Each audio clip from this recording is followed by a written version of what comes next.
This is Git Lineage, a new tool for Git. Let me just open a file in the Linux repo to show you what it can do.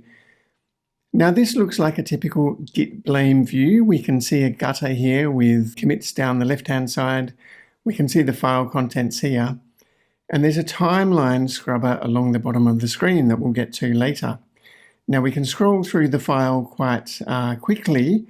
What I like to do is enable sound effects and graphical effects that make it a little bit more like I'm a hacker in a 90s movie.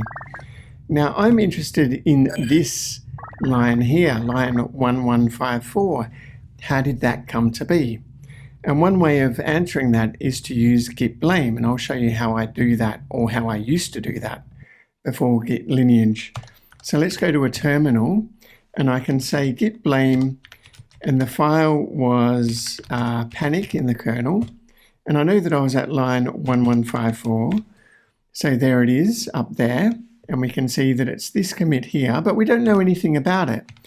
So I've got to jump out and then run git show on that commit to see that, well, that commit just removed a new line from the end of the file, so that's not too useful. So then what I can do is I can look at git blame again, but start at the previous commit. And now I've lost track of where that message was, but I know it's down the bottom somewhere, so there we go.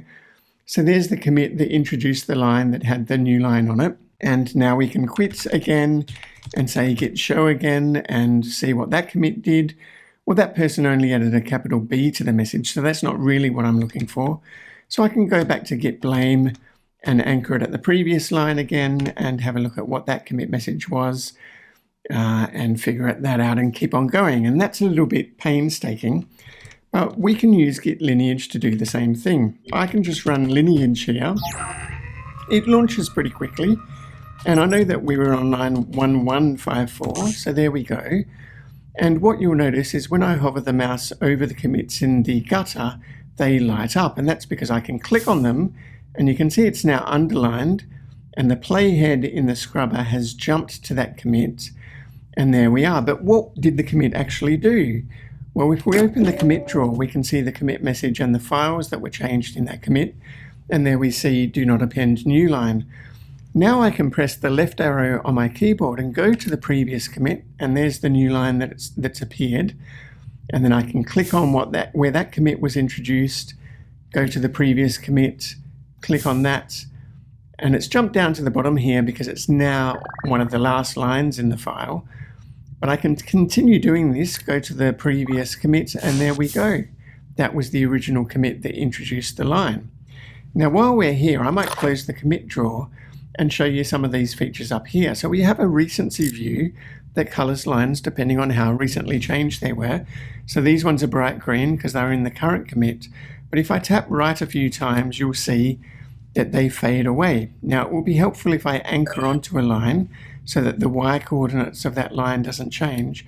But as I continue tapping right, you can see that various other lines come and go. But we can't see the ones that disappeared until we turn on ghost lines.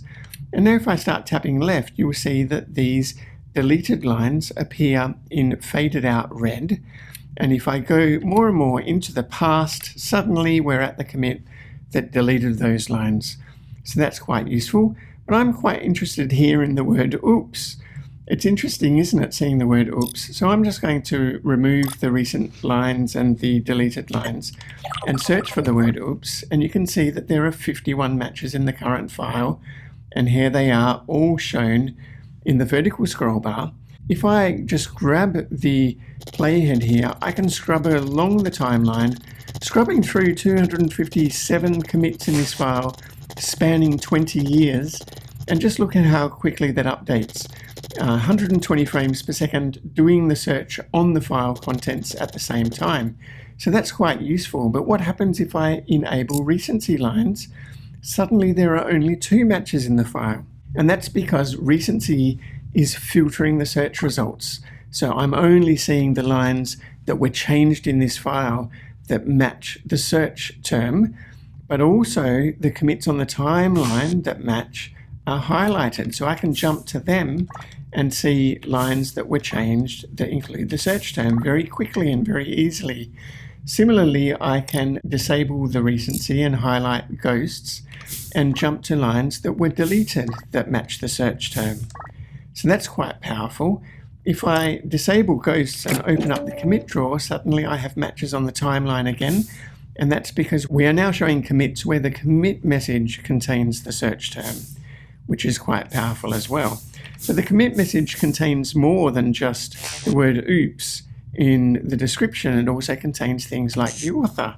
So what I can do is I can highlight the author, search for the author, and see all of the commits that that author has made very easily.